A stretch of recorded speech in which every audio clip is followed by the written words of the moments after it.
ओम नमो भगवते वासुदेवाय। आप सभी पर भगवान विष्णु की कृपा हमेशा बनी रहे। आज हम एक साथ 5 कहानियाँ रसपान करेंगे। आइए कथा सुनते हैं। गोकुल में एक मोर रहता था।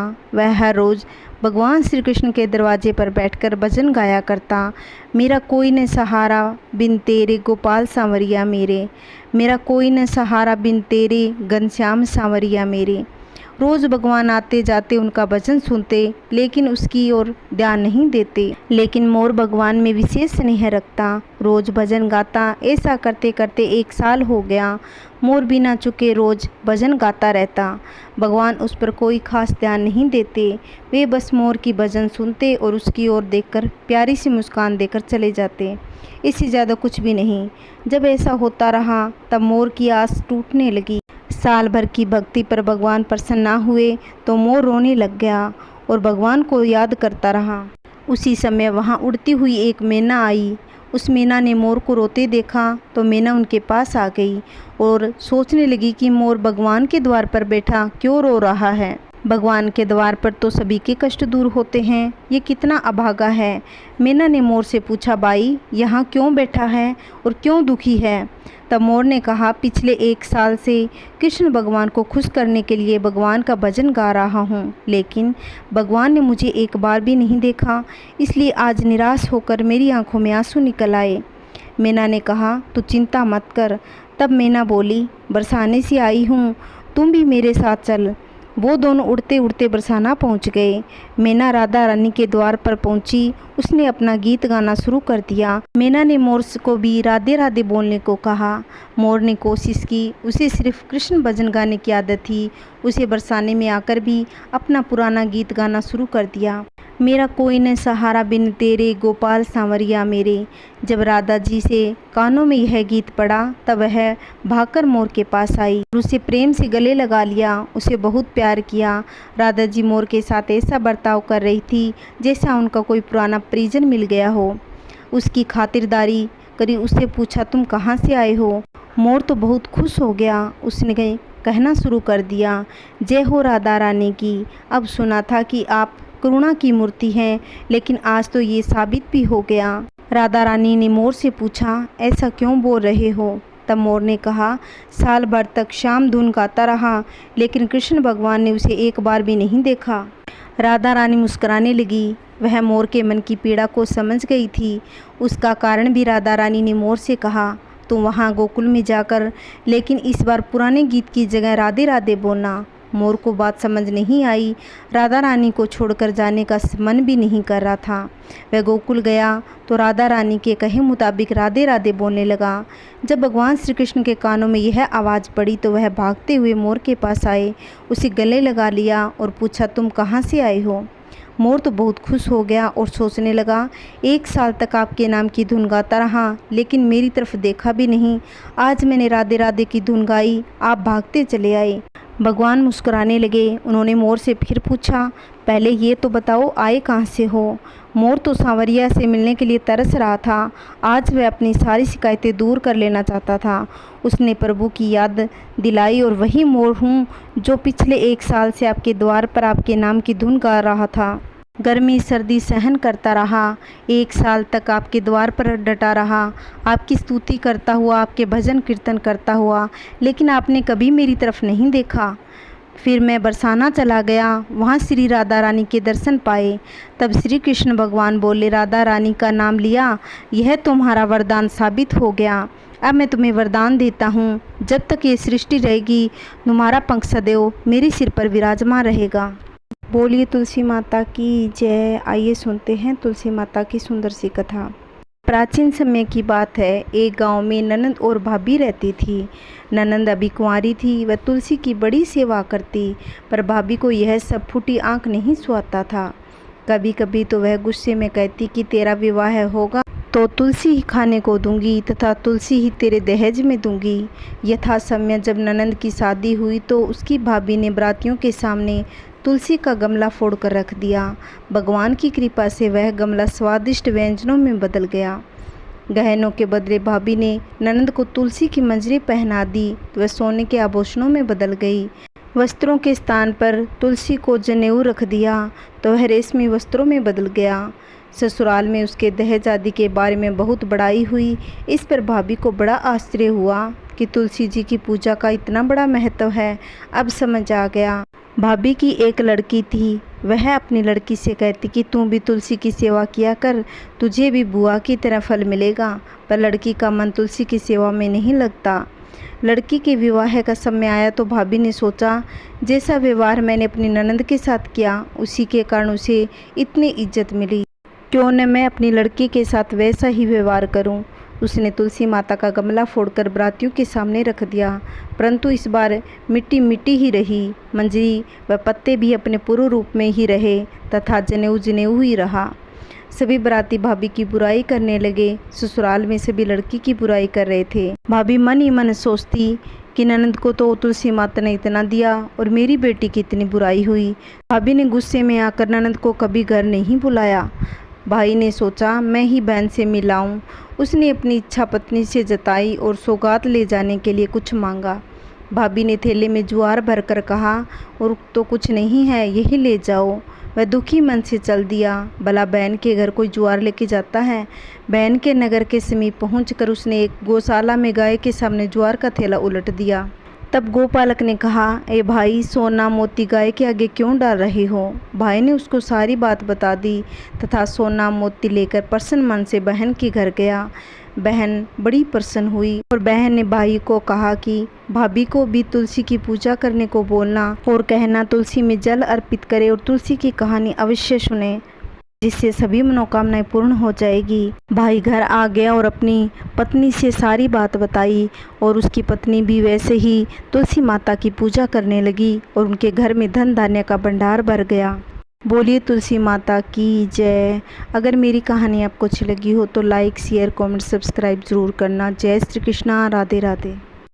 आइए सुनते हैं केले को सींचने की कहानी। एक छोटा सा गांव था। उस गांव में एक बुढ़िया अपने बेटे, बहू और बेटी के साथ रहती थी। बुढ़िया की बहू अधिक मास में केले के पेड़ को सींचती, पूजा करती और गुरुवार का व्रत भी करती। जब वह व्रत करने जाती तो अपनी कुंवारी ननद को भी साथ ले जाती थी। केले के पेड़ को सींचते समय, पूजा करते समय वह मन ही मन कहती, हे भगवान, अगर आप मुझे बेटा दे देंगे तो अपनी ननद की शादी आपके साथ करा दूंगी। भाभी ने पूरे अधिक मास में केले के पेड़ को सींचा और पूजा की और घी का दीपक जलाती और वह बार बार यही विनती करती रहती। भगवान ने सोचा कि आज मैं इसकी सुन लेता हूँ और देखूँ यह मेरा ब्याह अपनी ननद से कैसे कराती है। इस तरह समय बीतने लगा। 3-4 महीनों के बाद भाभी को गर्भ ठहर गया और 9वें महीने ही सुंदर पुत्र प्राप्त हुआ। लेकिन भाभी अपना वचन भूल गई। 1.25 महीने बाद जब भाभी अपने बच्चे को लेकर मुँह उठने अपने मायके जाने लगी तो वह उसी रास्ते से गई जहाँ वह केले के पेड़ को सींचती थी। जैसे ही वह केले के पेड़ के नीचे से गुजरी तो वह पेड़ ज़ोर ज़ोर से हिलने लगा और आकाशवाणी हुई कि तू अपना वचन भूल गई। तूने कहा था कि जब मैं तुम्हें बेटा दे दूंगा तो अपनी ननद की शादी मेरे साथ करा देगी। तू अपना वचन कैसे भूल गई। बहू ने यह वचन सुना तो उसने अपने आसपास देखा, वहाँ कोई नहीं था। तभी भाभी की नज़र उस केले के पेड़ पर पड़ी। केले का पेड़ ज़ोर ज़ोर से हिल रहा था। उसे देखकर बहू डर गई। उसे अपनी कही हुई बात याद आ गई और जल्दी जल्दी वहाँ से चली गई। बहू अपने मायके से जितने दिन भी रही वह दुखी रहती। बहू के उसके माता पिता ने पूछा कि तुम इतनी परेशान क्यों रहती हो। तब उसने किसी को कुछ भी नहीं बताया। कुछ दिन मायके रहने के बाद अपने ससुराल वापस आ गई, लेकिन वह उस रास्ते से नहीं आई जहाँ पर वह केले का पेड़ था। ससुराल में आने के बाद भी वह बहुत परेशान रहती। तब उसके सास ससुर, उसके पति ने पूछा, क्या बात है, तुम यहाँ से गई थी तब तो बहुत ठीक थी, बहुत खुश लग रही थी, किसी ने कुछ कहा तो नहीं। तो तब बहू ने कहा, मुझे मायके वालों ने कुछ भी नहीं कहा, बेटा होने के बाद मेरी तबीयत ठीक नहीं लगती।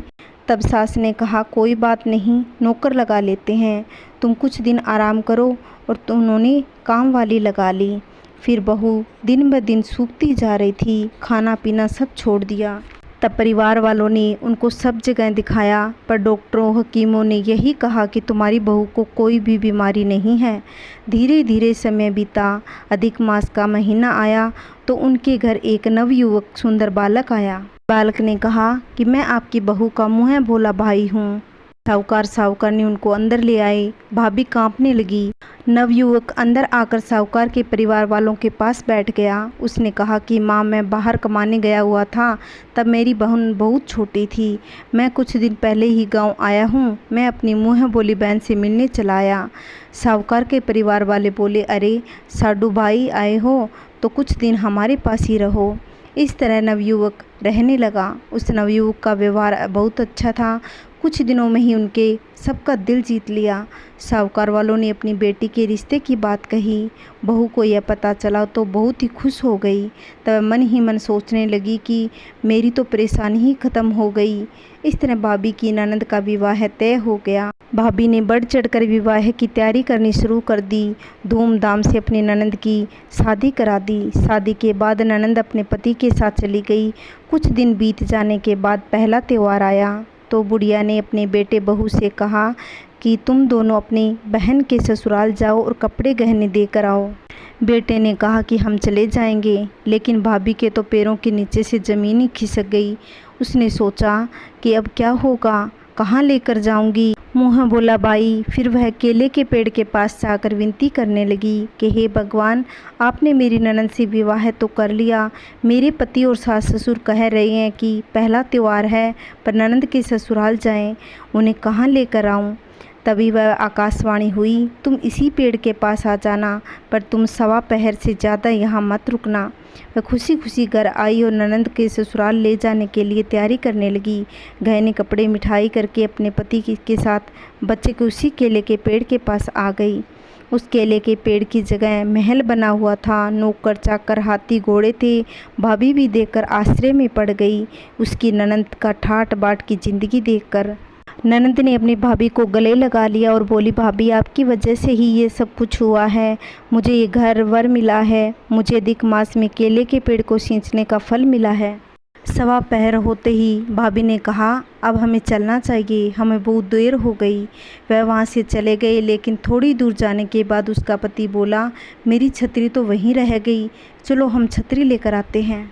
भाभी ने अपने पति को बहुत मना किया, लेकिन वह नहीं माना। वह वहीं वापस आए तो वहाँ कोई नहीं था। वह उजाड़ वन था और केले का पेड़ था। वह भाई की छतरी लटकी पड़ी थी। भाई ने कहा, सच सच बताओ, तुमने मेरी बहन की शादी किससे करवाई है। तब बहू ने कहा, पहले घर चलिए, घर जाकर सब कुछ बता दूंगी। घर आकर बहू ने सास ससुर और पति को सारी सच्चाई बताई। मेरी ननद की शादी तो भगवान से हुई है, वह वहाँ बहुत ही खुश है। सास ससुर ने कहा, हमें विश्वास नहीं हुआ। तब भाभी ने भगवान से हाथ जोड़कर प्रार्थना करी कि आप ही मेरी लाज रखिए। तभी वहाँ लक्ष्मी और भगवान विष्णु प्रकट हो गए। विष्णु भगवान ने कहा कि बहन सब सच कह रही है। उनके परिवार वाले भगवान से यह बात सुनकर बहुत खुश हो गए। बोलिए श्री हरि विष्णु भगवान की जय। जय श्री कृष्णा, राधे राधे। अगर आपको मेरी कहानी अच्छी लगती हो तो लाइक शेयर कमेंट सब्सक्राइब करना ना भूले। जय श्री कृष्णा। जय माँ लक्ष्मी। एक गांव में एक धनवान सेठ रहता था। वह विष्णु भगवान का परम भक्त था और हमेशा सच बोलता। एक बार जब भगवान सेठ जी की प्रशंसा कर रहे थे, तभी माँ लक्ष्मी ने कहा, स्वामी आप इस सेठ कितनी प्रशंसा करते हो, क्यों न आज उसकी परीक्षा ली जाए, जाना जाए कि क्या सचमुच इसके लायक है या नहीं। भगवान बोले, ठीक है, अभी सेठ गहरी निंद्रा में है, आप उसके सौपन में जाएं और उसकी परीक्षा ली जाए। अगले ही क्षण सेठ जी को एक सौपन आया। सौपन में धन की देवी लक्ष्मी उनके सामने आई और बोली, हे मनुष्य, मैं धन की देवी लक्ष्मी हूँ। सेठ जी को अपनी आंखों पर यकीन नहीं हुआ और बोले, हे माता, आपने साक्षात अपने दर्शन देकर मेरा जीवन धन्य कर दिया। बताइए मैं आपकी कैसी सेवा कर सकता हूँ। तो धन की देवी लक्ष्मी बोली, कुछ नहीं, मैं तो बस इतना बताने आई हूँ कि मेरा स्वभाव चंचल है और वर्षों से तुम्हारे भवन में निवास करते करते उब चुकी हूँ और यहाँ से जा रही हूँ। सेठ जी बोले, मेरा आपसे निवेदन है कि आप यहीं रहें, किंतु अगर आपको यहाँ अच्छा नहीं लग रहा तो मैं भला आपको कैसे रोक सकता हूँ। आप अपनी इच्छा अनुसार जहाँ चाहे वहाँ रह सकती हो। माँ लक्ष्मी उसके घर से चली गई। थोड़ी देर बाद वे रूप बदलकर पुण्य सेठ के स्वप्न में यश के रूप में आई और बोली, सेठ मुझे पहचान रहे हो? सेठ, नहीं महोदय, आपको नहीं पहचाना। यश मैं हूँ, मैं ही तुम्हारी कीर्ति और प्रसिद्धि का कारण हूँ, लेकिन मैं तुम्हारे साथ नहीं रहना चाहता क्योंकि माँ लक्ष्मी यहाँ से चली गई। अंत में मेरा यहाँ कोई काम नहीं। सेठ बोला, ठीक है, यदि आप भी जाना चाहे तो जा सकते हो। सेठ जी अभी भी स्वप्न में ही थे। उन्होंने देखा वह दरिद्र हो गया और धीरे धीरे उनके सारे रिश्तेदार व मित्र भी उनसे दूर हो गए। यहाँ तक कि जो लोग उनका गुणगान किया करते थे वो भी अब बुराई करने लगे। कुछ और समय बीतने पर माँ लक्ष्मी धर्म का रूप धारण कर पुण्य सेठ के स्वप्न में आई और बोली, मैं धर्म हूँ। माँ लक्ष्मी और यश के जाने के बाद मैं भी दरिद्रता में तुम्हारा साथ नहीं दे सकता, मैं भी जा रहा हूँ। सेठ ने कहा, जैसी आपकी इच्छा। धर्म भी वहाँ से चला गया। कुछ और समय बीत जाने पर माँ लक्ष्मी सत्य के रूप में स्वप्न में प्रकट हुई और बोली, मैं सत्य हूँ। लक्ष्मी, यश और धर्म के जाने के बाद अब मैं यहाँ जाना चाहता हूँ। ऐसा सुन सेठ जी ने तुरंत सत्य के पांव पकड़ लिए। बोले, हे महाराज, मैं आपको नहीं जाने दूंगा।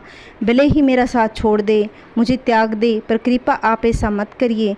सत्य के बिना मैं एक क्षण भी नहीं रुक सकता। यदि आप चले जाएंगे तो मेरा तत्काल ही अपने प्राण त्याग दूंगा। सत्य ने कहा, लेकिन तुमने बाकी तीनों को बड़ी आसानी से जाने दिया, मुझे क्यों नहीं? सेठ जी बोले, मेरे लिए वो तीनों बहुत महत्व रखते हैं, लेकिन उन तीनों के बिना भी भगवान के नाम का जाप करते करते उद्देश्यपूर्ण जीवन जी सकता हूँ। परंतु यदि आप चले गए तो मेरे जीवन में झूठ प्रवेश कर जाएगा, मेरी वाणी अशुद्ध हो जाएगी। भला ऐसी वाणी से मैं आपसे भगवान की वंदना कैसे करूँगा? मैं तो किसी की कीमत में आपके बिना नहीं रह सकता। सेठ जी का उत्तर सुन सत्य प्रसन्न हो गया। उसने कहा, तुम्हारी अटूट भक्ति में मुझे यहाँ रुकने का विवश कर दिया। अब मैं यहाँ से कभी नहीं जाऊँगा। ऐसा कहते हुए सत्य अंतर्ध्यान हो गया। सेठ जी अभी निंद्रा में थे। थोड़ी देर बाद स्वप्न में धर्म वापस आया और बोला, मैं अब तुम्हारे पास रहूँगा क्योंकि यहाँ सत्य का निवास है। सेठ जी प्रसन्नतापूर्वक धर्म का स्वागत किया। उसके बाद यश भी लौट आया और बोला, जहाँ सत्य और धर्म है वहाँ यश हमेशा रहता है, इसीलिए अब मैं भी तुम्हारे साथ रहूँगा। सेठ जी ने यश की आवभक्त की और अंत में माँ लक्ष्मी आई। उन्हें देखते ही सेठ ने नतमस्तक होकर बोले, हे देवी, आप भी पुण्य मुझे कृपा करेगी? लक्ष्मी ने कहा, अवश्य, जहाँ सत्य धर्म और यश हो वहाँ मेरा वास निश्चित है। यह सुनते ही सेठ की नींद खुल गई। उन्हें यह सपन लगा वास्तविकता में वह कड़ी परीक्षा से उत्तीर्ण हुआ था। जहाँ सत्य का निवास हो वहाँ पर यश, धर्म और लक्ष्मी का निवास अवश्य होता है। सत्य बोलिए, सत्य पर रहिए। जय श्री कृष्णा, राधे राधे। आइए सुनते हैं माता अन्नपूर्णा की कथा। एक समय की बात है, एक गांव में सेठ का परिवार रहता था। सेठ के घर में अन्न धन का भंडार था, क्योंकि सेठानी बड़ी ही धार्मिक स्वभाव की थी। वह पूजा पाठ व्रत करती, चौका लगाती, चौके में कभी भी गंदगी नहीं होने देती। सेठानी जब भी आटा गूंथती, गूंथने के बाद उस पर उंगलियों की छाप छोड़ देती। कहते हैं कि आटा गूंथने के बाद उस पर उंगलियों की निशान बनाकर उसको प्रणाम किया जाए तो उस घर में माता लक्ष्मी का वास रहता है। इससे उसके घर में माता लक्ष्मी के साथ अन्नपूर्णा का वास रहता है। सेठ सेठानी का एक पुत्र था। वह धीरे धीरे जब बड़ा हुआ, उसकी शादी हो गई। जब नई बहू घर में आई तब कुछ महीनों बाद सेठानी घर की और रसोई की पूरी जिम्मेदारी नई बहू को दे दी। अब नई बहू घर का पूरा काम अच्छे से किया करती, लेकिन नई बहू पुराने रीति रिवाज के बारे में नहीं जानती थी।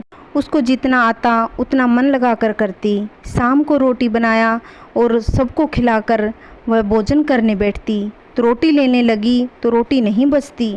बहू ने सोचा, कल से आटा ज़्यादा गूंथूंगी, आज मैं चावल सब्जी खाकर सो जाती हूँ।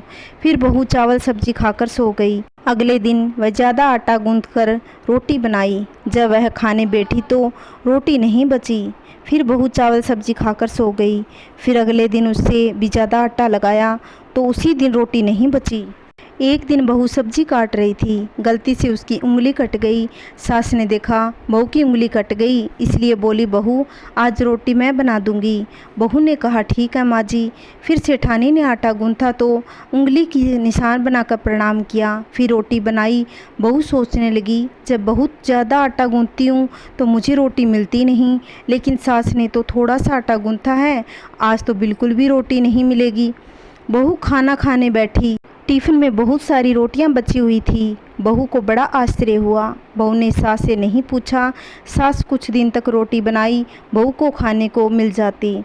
फिर एक दिन बहू रोटी बनाने लगी। यह क्या बात है, जब खाना खाने बैठी तो टिफ़िन में रोटी नहीं मिलती। इस तरह से कई महीने बीत गए। बहू सूखने लगी। उसके पति ने पूछा कि आपने हाथ से बनाती हो, खाना खाती हो, फिर भी इतनी कमज़ोर हो गई। बहू कुछ दिन बाद ऐसे पति ने सोचा, अपने माँ बाप की याद आती होगी। जब बेटा बहू को लेकर ससुराल पहुँच गया, माँ से मिली तो माँ ने पूछा कि बेटी तू इतनी कमज़ोर क्यों हो गई, तुझे भोजन पानी कुछ मिलता है या नहीं। उसने सारी बात बताई तो उसकी माँ बोली कि बेटी तेरे से अन्नपूर्णा माँ नाराज़ है, इस बारे में अपनी सास से पूछना, शायद उनको पता होगा। बहू ससुराल आई तो अपनी सास से पूरी बात बताई। सास ने सारी बात सुनी तो याद आया कि आटा गूंथने के बाद उंगलियों के निशान छोड़ने वाली बात भूल गई है। तो सास ने कहा, बहू मेरी ही गलती है, मैं तुझे बताना भूल गई। तो आटा गूंथते हैं तो उंगलियों के निशान छोड़ा कर उसको प्रणाम किया कर।